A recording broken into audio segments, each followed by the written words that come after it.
आणि नंतर आपण थेट जाऊयात अमरावतीमध्ये। अमरावतीच्या अळणगाव पुनर्वसित गावामध्ये नागरी सुविधांच्या त्रुटींमुळे नागरिकांचे प्रचंड हाल होत आहेत। नाल्याचं काम न पावसानं पाणी थेट घरी साचत असून या गंभीर समस्येमुळे डास आणि सरपटणारा प्राण्यांचा प्रादुर्भाव वाढून आरोग्याचा प्रश्न निर्माण झालाय।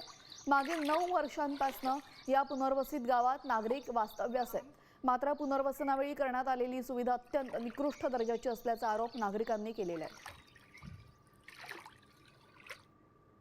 साऱ्या बोरमध्ये पोरा फुलल्या, आम्ही बोरमध्ये पाणी घुसून राहिलं, तेच पाणी आम्हाला प्यावं लागून राहिलं। आमच्या नळाला पाणी पण याचंच येऊन राहिलं, गंदगीचंच पाणी येऊन राहिलं आमच्या नळाला। पण त्यानं पाण्याची सुविधा, नळाची सुविधा, रोडची, नाल्याची आम्हाला सुविधा देण्यात नाही। कलेक्टरला आमचं निवेदन आहे, त्यांना या आमच्या गावाची तपासणी करा, आम्हाला ताबडतोब रोड आणि नाल्या ह्या व्यवस्थित देण्यात या। आमचे हाल एवढे होतात की तुम्ही माझ्या घरापाशी टोंगळ्या पाणी आहे।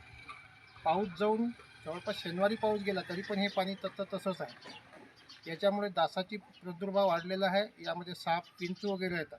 आमच्या आरोग्याला मोठ्या प्रमाणात आणि जीविताला सुद्धा धोका आहे। आम्ही वारंवार पाटबंधारेकडे पाठपुरावा केला असता त्यांनी या कामाची दखल घेतली नाही। मी साम टीव्हीच पाहते, तिथल्या बातम्या मला रिलेट करतात।